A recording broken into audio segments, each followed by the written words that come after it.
Kay nakalugsong man ta nagpalit ko og kanang hipon kay naibog kog hipon nya na may iba sa silingan namuha kog iba.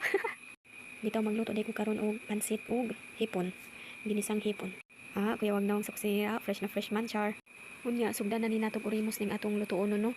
Syempre ang una ato ginang bahig-bahigon ng atong mga pangluto din ato nang ilahi ang sa pansitunon ug ang sa kanang kuan para sa hipon. Unya giganahan ko anang sa pansitunon kay na siya pakapin nga mga lamas ba. Unya no need na ko magpalit og lamas.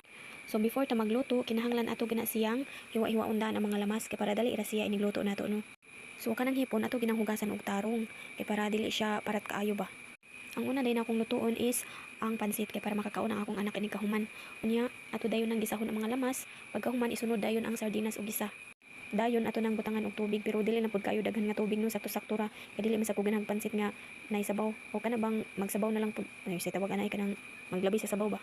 Then dili nato kalimtan ang pagtimpla sa ato ang pansit nya ako nang gibutangan og patis kay para dili siya luspad unya magic sarap ug asin mao na nay akong gitimpla dinha.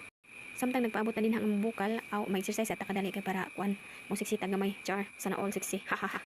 Dayon tilawan day na nato atong giluto ug sakto na ba siya sa timpla kay ilunod na po na nato ang mga dahon-dahon no. Kung ako'y maglutong pansit, ako nang iuna og lunod ng mga repolyo din ha, usa pa ang pansit. Aw, depende ra gina ninyo kung saon ninyo pagluto nun. Nara gina ninyo kung saon ninyo basta ako ina ko maglutong pansit. Kung kay naluto naman ang atong pansit, ato na nang hukaron kay para makatilaw na pud sila sa atong giluto ug makana sila. Uy, kalami man dayon siyang giluto uy, permanentihan niya, char. Unya ato na pud hugasan ang kaha din ha kay napam tay lutoon no ang katong hipon di ay. Unsa ba di ay? Sus kay magtak-ang naunta ko may lang gani kawa pa nako nakayuhan no. Nakalimot man day ko giwa-hiwaan ning kuan iba. O mao ba na importante sa atong hipon kay gusto nako iba ang isagol dili itlog no. Sus pagtilaw nako sa iba ba ni aslom gyud ang akong naw nga aslom na daan kay perting aslom man sa iba gyud. Kay dugay na jud ko wala kakaon og iba bas ako gisuway nung sa lami. Mao ra man day hapon ni aslom. Luto naman day ni oy.